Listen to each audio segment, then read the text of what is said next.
Praise the Lord. ஹல்லேலூயா. துதி தேவனுடைய சிங்காசனத்திற்கான அணுகுமுறை. ஒரு புதிய வாரத்தின் தொடக்கத்தில் மீண்டும் உங்களுடன் இருப்பதில் மகிழ்ச்சி அடைகின்றேன். பல வருட தனிப்பட்ட அனுபவம் மற்றும் கிறிஸ்தவ ஊழியத்தின் மூலம் தேவன் என் கையில் வைத்துள்ள வெற்றிகரமான வாழ்க்கைக்கான சில திறவுகோள்களை உங்களுடன் பகிர்ந்து கொள்கின்றேன்.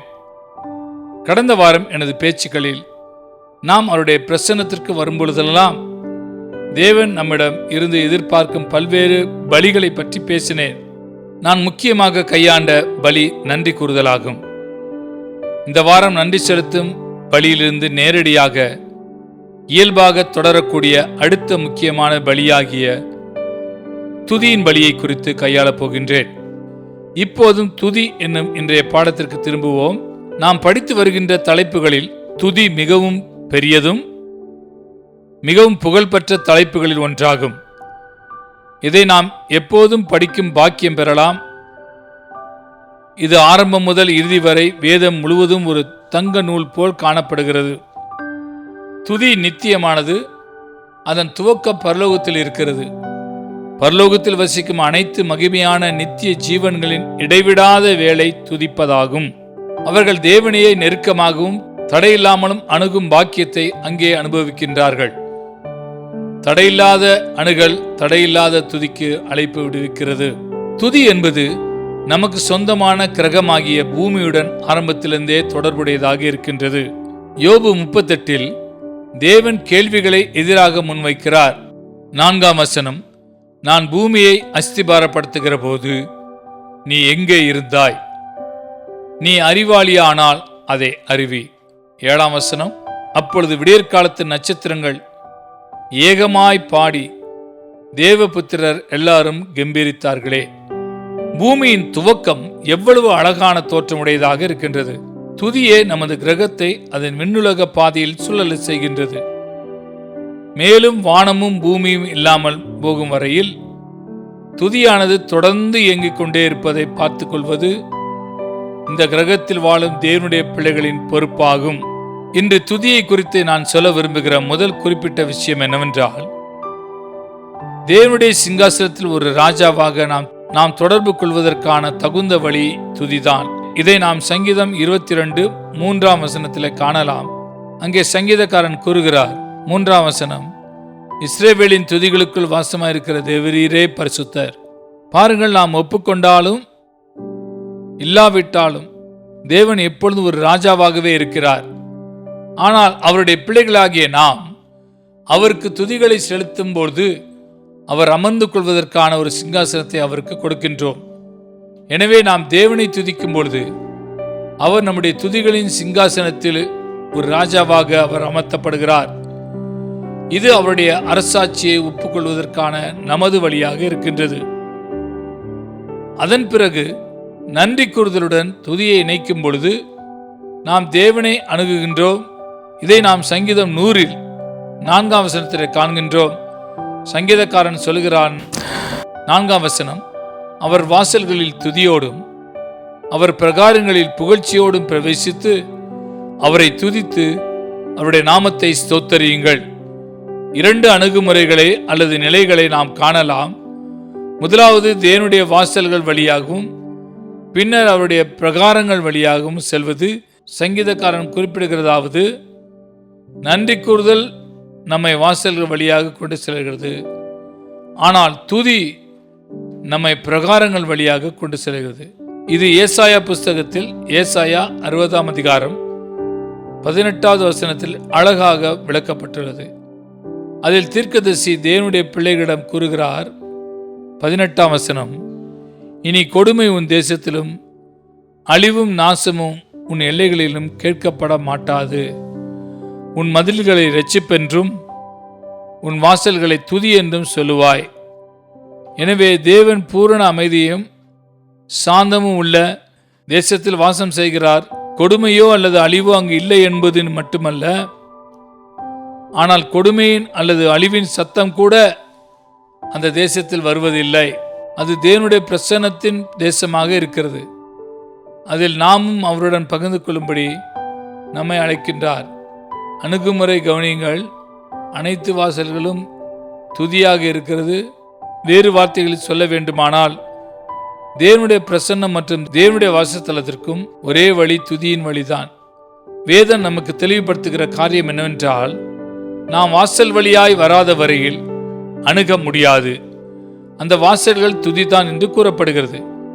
வேறு வார்த்தைகளில் சொல்ல வேண்டுமானால் தேவனுடைய பிரசன்னம் மற்றும் தேவனுடைய வாசஸ்தலம் ஆகியவற்றுக்குள் நுழைவதற்கான ஒரே வழி துதிதான். துதி இல்லாமல் நமக்கு அணுகல் இல்லை. நன்றி கூறுதலும் துதியும் இல்லாமல் லூக்கா நற்செய்தி புஸ்தகத்தில் சொல்லப்பட்ட அந்த 10 குஷ்டரோகிகளைப் போலத்தான் நாமும் இருக்க முடியும். அவர் சொல்கிறார், இயேசு ஒரு கிராமத்தில் பிரவேசித்த போது குஷ்டரோகமுள்ள மனுஷர் 10 பேர் அவருக்கு எதிராக வந்தார்கள். தூரத்திலே நின்று இயேசு, ஐயரே, எங்களுக்கும் இறங்கும் என்று சத்தமிட்டார்கள். அங்கே அவர்கள் தங்கள் குஷ்டரோகத்தால் விளக்கப்பட்டவர்களாகவும் கர்த்தருடைய பிரசன்னத்துக்கு தகுதியற்றவர்களாகவும் இருந்தார்கள். உண்மையில் பரிதாபத்துக்குரிய நிலை, இயேசு கிறிஸ்து அவர்கள் மீது பரிதாபப்பட்டார். அவர்கள் அணுக முடியாமல் இருந்ததை பாருங்கள். அவர்கள் தூரத்தில் நிற்க வேண்டியிருந்தது. நன்றி கூறுதல் மற்றும் துதியுடன் தேவனிடம் வருவதற்கான பாடத்தை நாம் கற்றுக்கொள்ளவிட்டால் அந்த குஷ்டரோகிகளை விட நாம் ஒருபோதும் சிறந்து விளங்க முடியாது.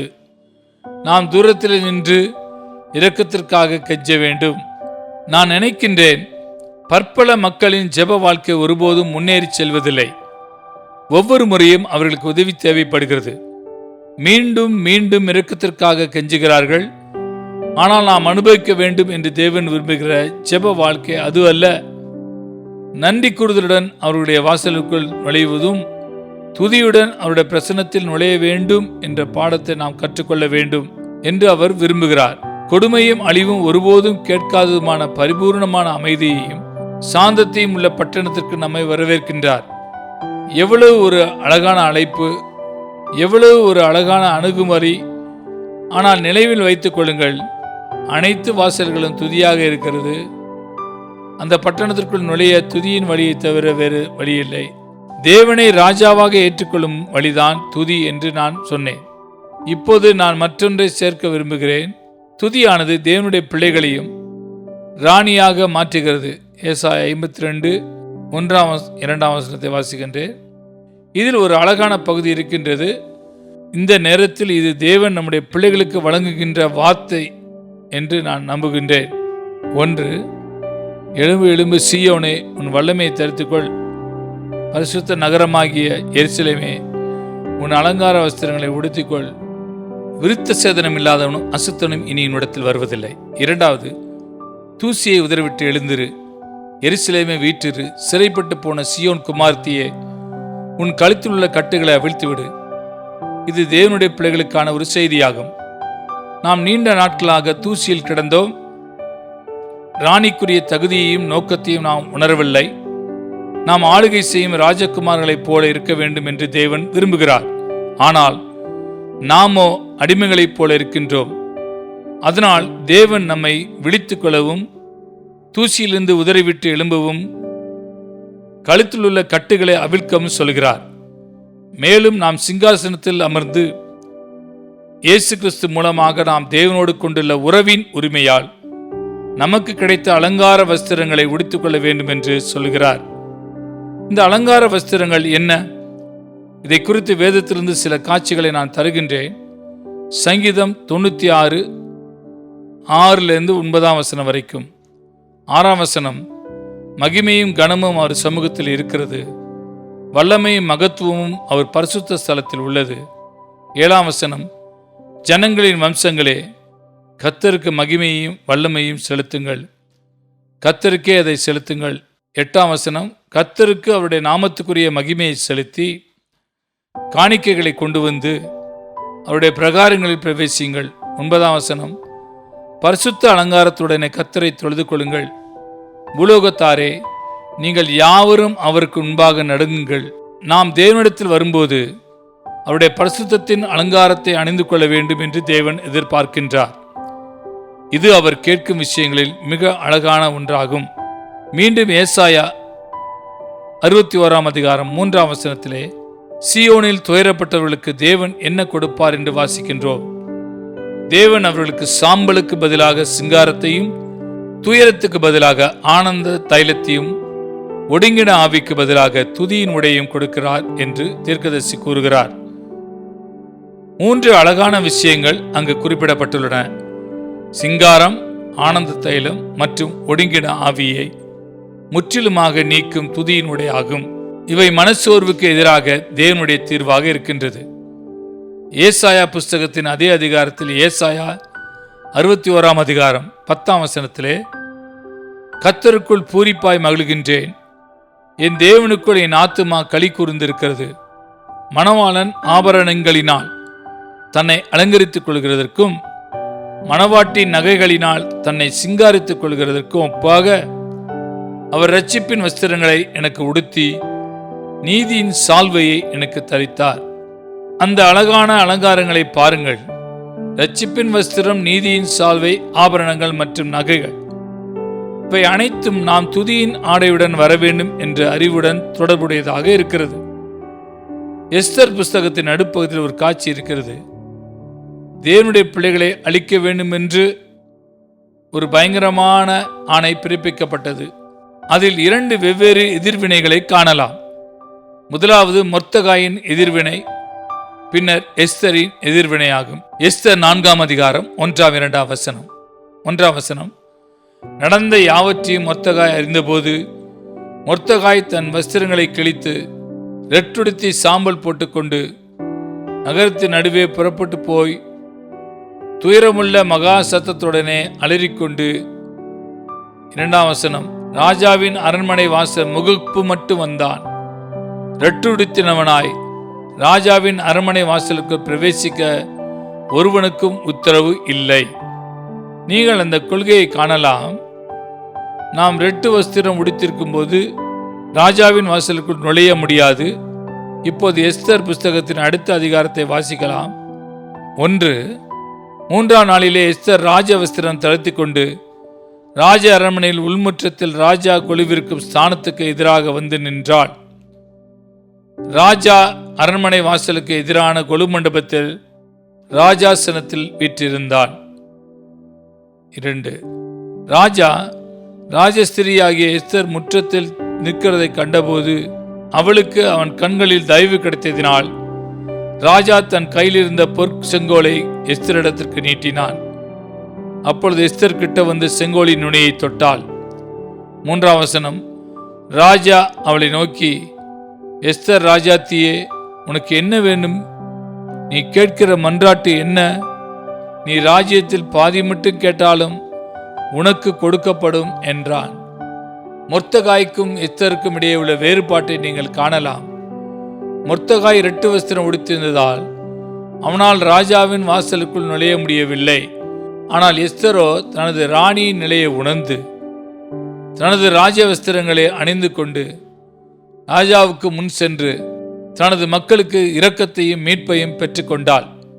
இன்று இதுவே நமக்கு ஒரு மாதிரியாக இருக்கிறது.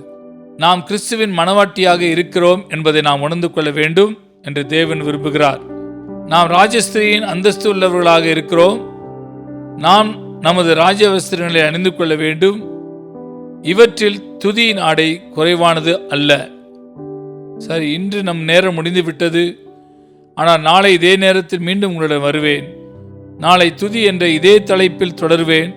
துதி என்பது தேவனுடைய ஆசீர்வாதத்தின் நோக்கமாக இருக்கிறதை குறித்து பேசுவேன். ஆமென்.